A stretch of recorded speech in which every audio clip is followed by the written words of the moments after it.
Hello everyone, it is Foul Play here, and we are back for match number 5 of this modern league. Currently 3-1 up against Mark Chalice, and we won the die roll. This hand I'm going to throw, because we don't have any auras to enable our daybreaks to be cast. Alright, this hand looks a lot better. We're going to keep bottom a Horizon Canopy, and get into the match.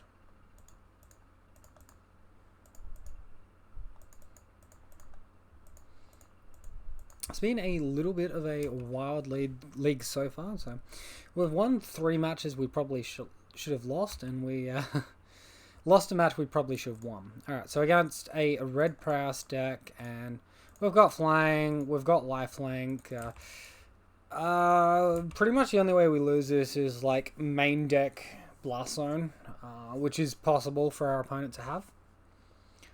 Oh, Steamkin. Interesting. Alright, so I'm going to take the damage here. I don't think I want to ramp my opponent. Doesn't seem correct. Just take the damage. Alright, so... actually, maybe killing the Steamkin is the correct move. Yeah, I don't think I want to leave that untapped. This probably isn't running the main deck Blast Zone because it's a Steamkin variant. Alright, I guess we'll just have to see what our opponent does now, though.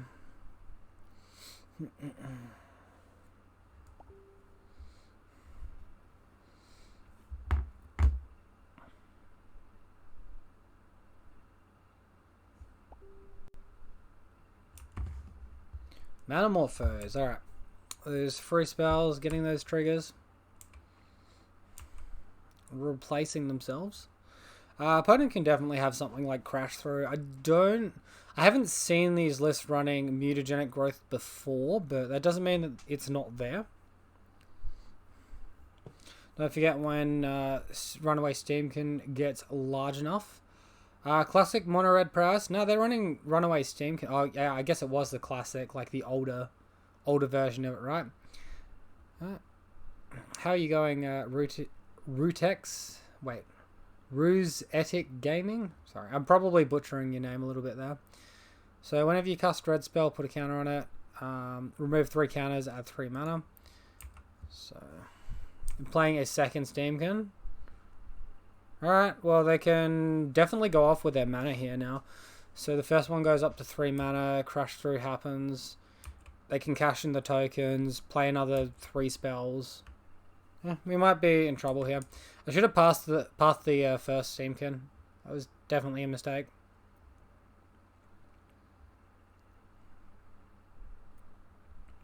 Forkbolt for a little bit of damage to us. Sure. Well, good news is that our ley lines are going to be really good in this matchup. We haven't seen any other colors. We haven't seen any fetch lands either, so it's a pretty large possibility it's just mono red.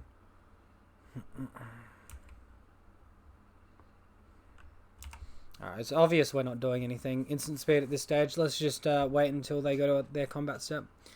2 cards left in hand. Bedlam Reveler, yikes. Big fat Bedlam. They can still cast more spells now. Attack for 9, which isn't the most. Attack for 5 with the Soul Scour Mage and be blocking. Yeah. I think with double path we're probably fine here.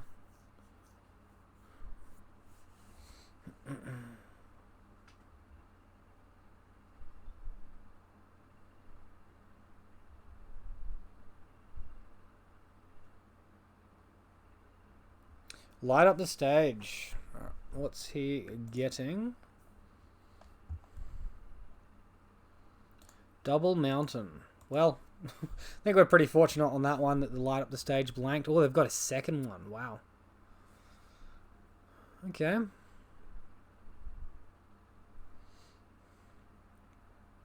That's more like a Metamorphose and Soul Scour Mage. So, I'm going to keep the engine going for the time being. We're very fortunate, like, the Steamkin, like, shrinks itself, right? Leaving Metamorphose for next turn. I guess they were a mana short. Didn't want to cash in any of these tokens.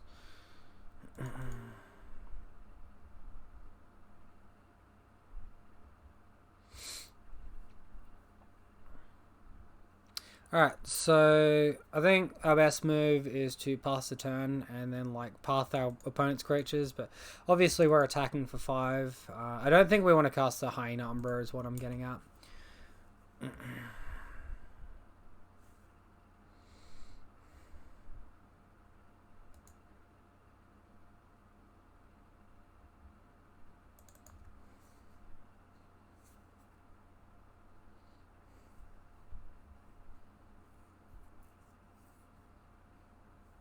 Well, they're down to 2 cards in hand. I guess Manamorphose in Exile would technically make it 3 cards that they potentially have available. Might as well ditch this, hide this one here. No. Oh, that just stays there no matter what. That's interesting. There's no way they can play that though, because they've already played the other land that was from Exile this time. Well, if they're committing more creatures to the board at this stage, that's probably a good sign for us. We're still at 17 as well. Like, our opponent has to do so much work to get up to the correct amount of power to beat us.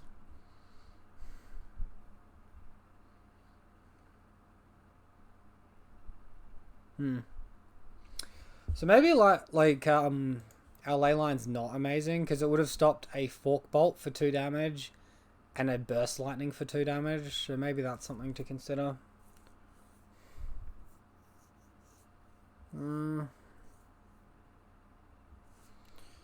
Alright. Well, opponent very mana flooded there, bit of bad luck. So Leyline's a maybe, it's not a guarantee. They probably have Blood Moon, so Force is probably higher priority than the Leylines are. They could also have Blast Zone or Ratchet Bomb, something like that. Oblivion Stone.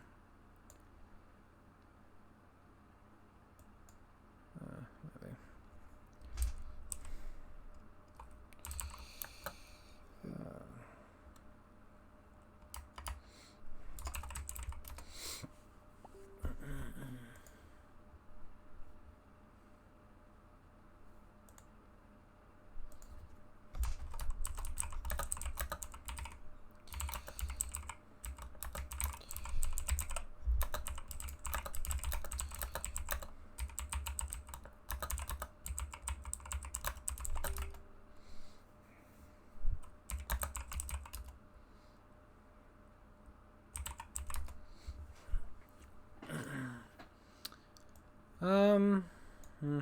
Alright, well, I've never really liked Core Spirit Dancer in these Prowess matchups, so I'm going to minus out the Spirit Dancers. And I think I'll leave Force in the sideboard unless I see something.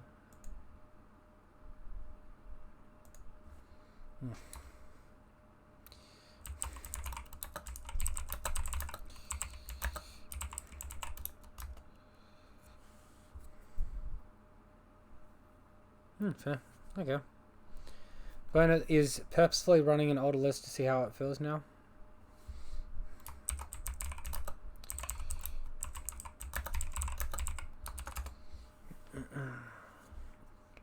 Alright. So Leyline is going to be reasonable here. Alright, so for match 2, our opponent's going to be on the play.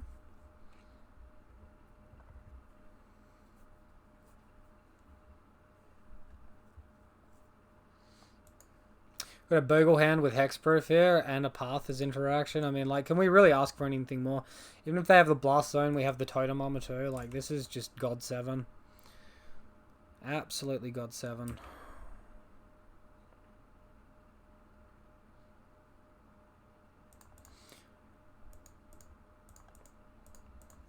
Bit of a shame there about the Leyline draw. Pretty dead.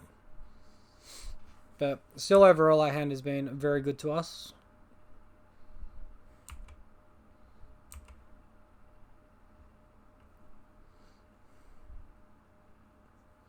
Went up with the attack. Now the light up the stage. Seems pretty stock for this list to do those things. Runaway, Steamkin, and Lava Spike in hand. So Lava Spike me now. Steamkin next turn. Would assume. I wonder if this list runs like Rift Bolt, because that's got reasonable synergy with Runaway Steamkin.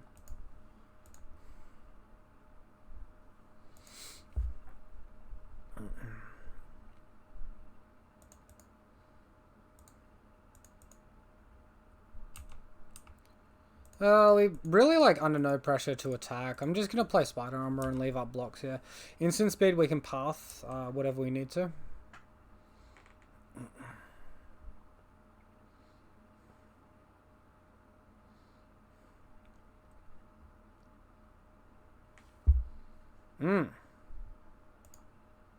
That's a pretty good one. Almost like punished here for...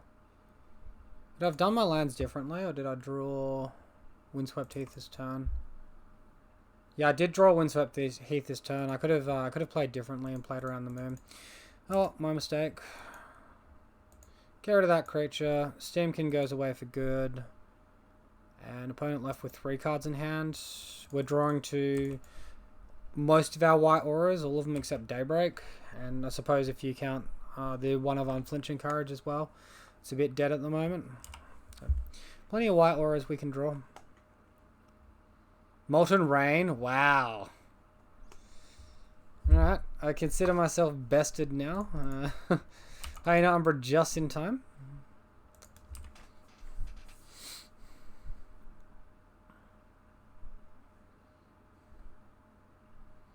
So now I'm at a stage where I can't cast any of my Daybreak, even if I draw my other planes. Might be better off drawing the... Now, I'd still want my planes before I see my forest. I think we're just probably pretty stuffed, though.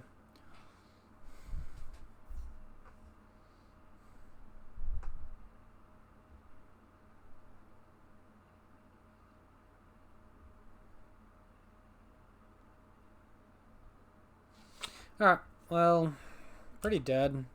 See one more turn, and then I'll just concede. It's okay, we've got like a game 3 here. Ruse Etic Gaming. I wish I knew how to say it properly so it rolled off my tongue a bit better. Opponents like also very much run out of resources. They down to 1 card, drew their second card for this turn. Worst case scenario would probably be Bedlam Reveler at this stage, but if I draw planes here, get my Hyena Umbra online, potentially get like Rancor into Unflinching Courage or something, or like a green mana, the forest into Unflinching Courage, then I can win. Oh boy. Alright. So we're like super dead here. Yeah, and the Lightning Bolt as well. Alright, they've got us. Alright, match 3. Yeah, I'll tell you what, Leyline just does not feel that impressive to me. It really doesn't. Maybe I could go like 3 Leylines and then cut a card.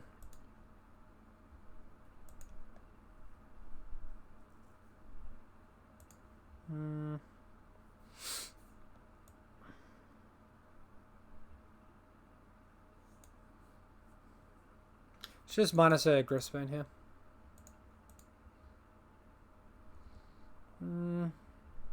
Actually, I minus 2 Griffspoons. What am I doing? Update it to that. Oh, that's good.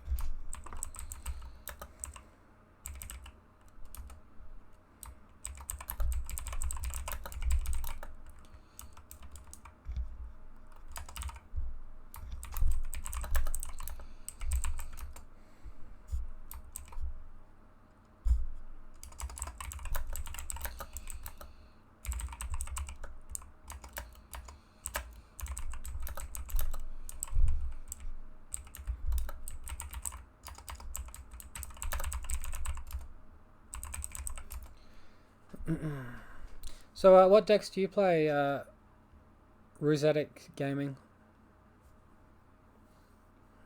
I assume you do play the game to some degree.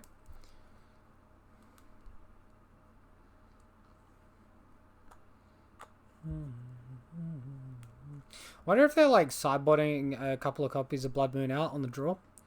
After they've shown it to us. Like, being on the draw, it's less good, because if I've got the turn 3 Coronet, I've got the turn 3 Coronet, right? Molten Rain was just like a really good one. Bogles, Elves, and Burns. Okay, cool. Elves is like a pretty real deck these days. There's like a few different builds that people can do. You've got like the one splashing white for Devoted Company, right? Oh, we're gonna keep this hand. You've got like the one splashing white and black for Devoted Company and Shaman of the Pact, and like Thoughtseize and Ley Lines and all of that. And yeah, you've just got mono green. You've got a bunch of different variants on builds you can do. Probably the worst thing about this hand I've got at the moment is the damage it's dealing to myself.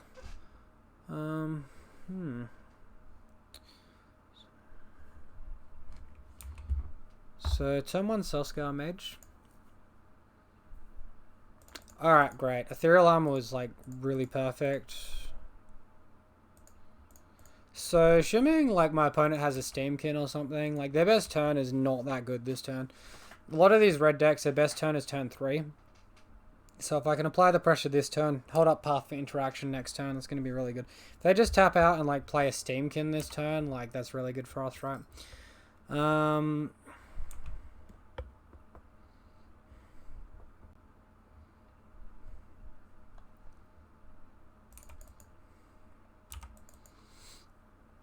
Alright, so we take a fair chunk of damage, go pretty low.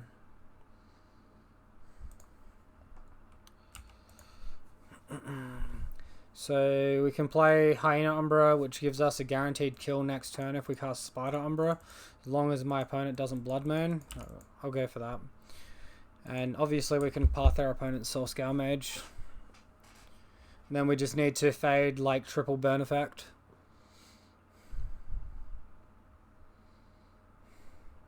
Seven is like pretty similar to 8 in this spot.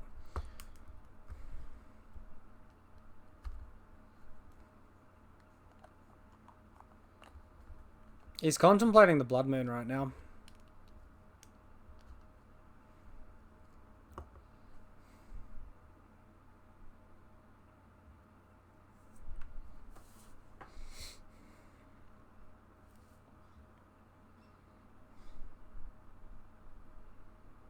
I hope he goes for it, because I blow him out real hard if he does.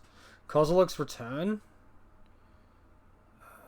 Sure. So we just path in response and that does nothing. And then we Spider Umbra and attack for 9. Alright. Played that one alright.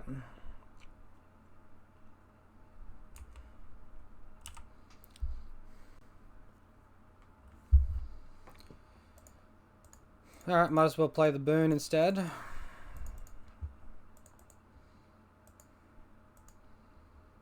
Alright, getting the win. So that was a 4-1. Awesome. It's really good. So as far as the deck list was concerned, I think it performed quite nicely for me. I do think I like this current configuration I've got at the moment. Probably big weakness is like on the sideboard. I don't have much diversity. Like I'm a bit glass cannon against graveyard decks, but somehow I managed to beat like the unluckiest dredge player ever in this league as well, which was pretty nice for us. So yeah, as far as the auras are concerned, might look a bit convoluted with these like 3 one-offs over here. But essentially we've got 5 evasive effects with the Grist Boon and Spirit Mantle. Maybe even 9 if you count the Rancor as well, because that gives pseudo-evasiveness through its trample. We've got like 5 ethereal armor effects through the All That Glitters, giving us more copies of that good card. And we've got, I guess, another instance of Rancor and another instance of Daybreak Coronet in the Unflinching Courage. So yeah, I think this list is going really good, and I don't see a reason to change it at the moment. So I'm going to stop the video there. I'm going to continue streaming it if you are here on Twitch. Be sure to leave a like or a comment down below if you enjoyed the video, guys. I hope you did. If you're new, be sure to subscribe for daily content. And if you haven't already, find a link to my Twitch in the description and come say hello when you get a chance. Thanks very much. I'll see you next time.